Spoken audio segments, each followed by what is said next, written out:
Je m'appelle Marie, j'ai 38 ans. Pendant 7 ans, j'ai vécu avec un homme que je pensais connaître par cœur.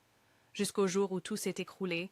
Nous nous sommes rencontrés en 2014 lors d'une conférence professionnelle.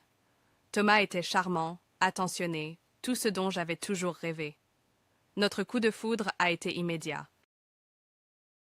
Un an plus tard, nous étions mariés. Thomas voyageait beaucoup pour son travail de consultant.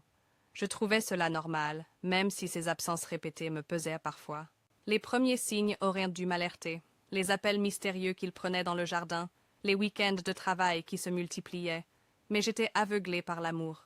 Un jour de mars 2021, j'ai reçu un message Facebook d'une femme inconnue. « Il faut qu'on parle de Thomas », disait-elle. Mon cœur s'est arrêté. Cette femme, c'était Sophie.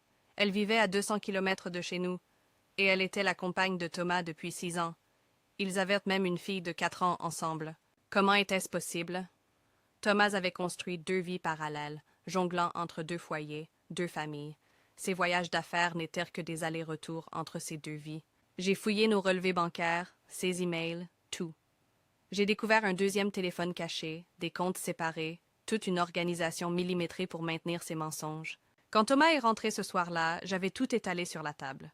Le moment de vérité était arrivé. Son visage s'est décomposé quand il a compris que tout était fini. Il a tout avoué en pleurant. Il prétendait nous aimer toutes les deux, qu'il n'avait jamais voulu que ça arrive. Mais comment peut-on mentir ainsi pendant 7 ans à ceux qu'on prétend aimer? Les semaines suivantes ont été un cauchemar. Divorce, déménagement, reconstruction.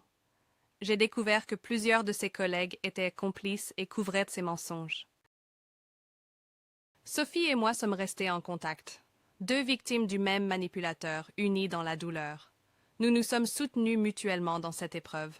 Aujourd'hui, 2 ans après, je me reconstruis lentement. La thérapie m'a beaucoup aidée. J'apprends à refaire confiance, même si les cicatrices restent profondes. Cette expérience m'a appris l'importance d'écouter son intuition. Les signaux d'alarme étaient là, mais je les ai ignorés. Plus jamais je ne fermerai les yeux sur des comportements suspects. Si mon histoire peut aider ne serait-ce qu'une personne à reconnaître les signes d'une double vie, alors partager ma douleur aura servi à quelque chose.